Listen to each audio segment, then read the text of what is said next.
Olá pessoal, eu sou a Natália, assistente comercial aqui na BCF, e hoje a gente reuniu as principais dúvidas sobre o que você precisa saber antes de alugar um imóvel. E hoje eu estou aqui com o Gabriel, onde a gente vai tirar essas dúvidas para vocês.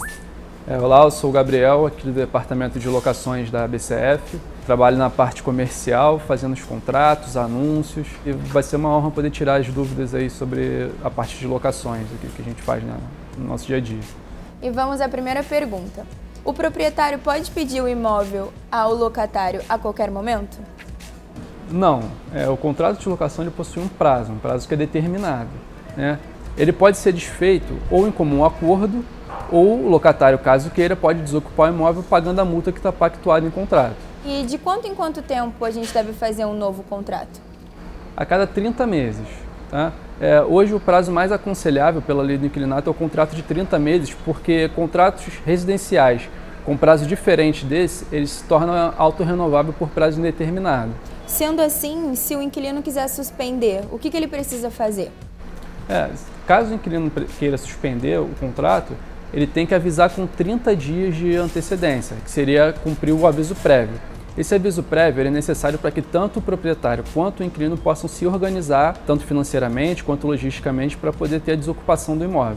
E mudando um pouquinho o foco, a gente vai para a parte de depósito calção. Quando o contrato pede esse depósito calção, qual é a regra para a devolução desse dinheiro? O depósito calção ele fica numa conta conjunta, que é uma conta poupança aberta em nome do locador e do locatário, e ele só pode ser mexido caso tenha algum tipo de pendência na locação, né? Se, por exemplo, o locatário ficou inadimplente e o proprietário deseja utilizar esse valor, ele pode ser utilizado para a abertura de uma ação judicial, né? Além dessa hipótese, né, o proprietário ou o locatário podem reaver esse valor ao final da locação, caso não tenha mais nenhuma pendência no contrato. Mais uma dúvida muito frequente. Gabriel, quem é o responsável pelo pagamento do IPTU e do condomínio do imóvel? Então, essa responsabilidade é sempre do locador, tá?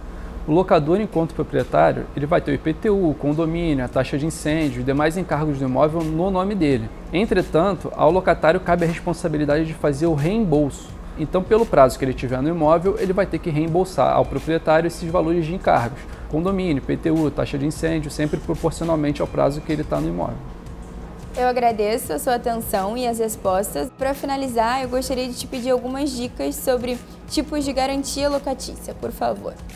Perfeito. Uma delas aqui a gente já abordou, né, que é o depósito calção, que é um depósito em que a gente geralmente faz um acordo entre o proprietário e o locatário para que seja feito um depósito de até 3 aluguéis, e aí ter atenção porque 3 aluguéis, não inclui o condomínio e IPTU nesse cálculo, e esse valor fica depositado numa conta poupança em nome dos dois, né, locatário e locador, para que seja utilizado como garantia caso tenha algum imprevisto durante a locação.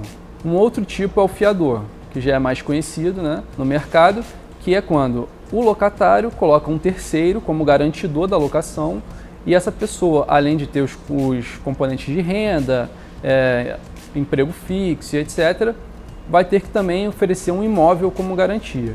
Já o seguro-fiança é geralmente oferecido por uma seguradora, que ela vai colocar uma apólice onde vão estar as garantias de locação necessárias para que o proprietário se sinta confortável com aquela locação. É uma garantia interessante para aqueles que não têm fiador, porque não precisam ter o transtorno, né, de pedir alguém para ser fiador ou algo do tipo. Podem só utilizar esse seguro e nessa apólice estarão lá as garantias necessárias. Seguindo nessa linha de garantias locatícia, a gente tem também o título de capitalização, tá? O título de capitalização ele consiste numa aplicação financeira que o locatário faz e esse valor fica lá aplicado como garantia da locação.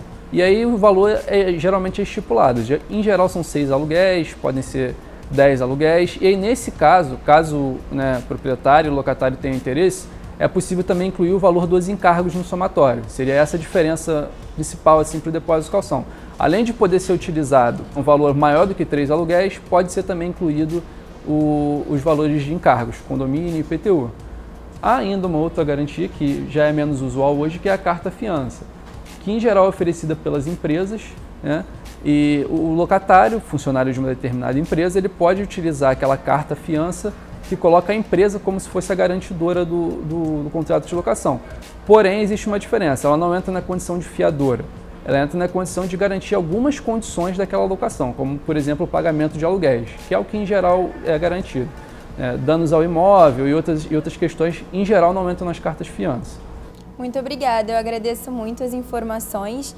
E para a gente finalizar, qual você acha que é o mais indicado a quem deseja ter segurança com o imóvel? Dessas garantias que a gente falou aqui, eu elencaria duas como as mais seguras. Tá? Em primeiro, o seguro fiança, porque em geral o seguro fiança tem uma apólice em que tem maiores garantias do que aquelas fornecidas por um fiador, como, por exemplo, danos ao imóvel, reembolso de aluguel e encargos ficarem em dívida, pintura do imóvel, ações judiciais. Então, torna o processo um pouco mais seguro e mais abrangente para o locador. Em segundo, eu colocaria o fiador, porque o fiador, por ter a garantia do imóvel, em geral acaba sendo um pouco coercitivo para quem está tanto como locatário quanto fiador, porque aquela pessoa que está ali com alguma inadimplência, ela não vai querer perder o imóvel, né, durante o processo de locação.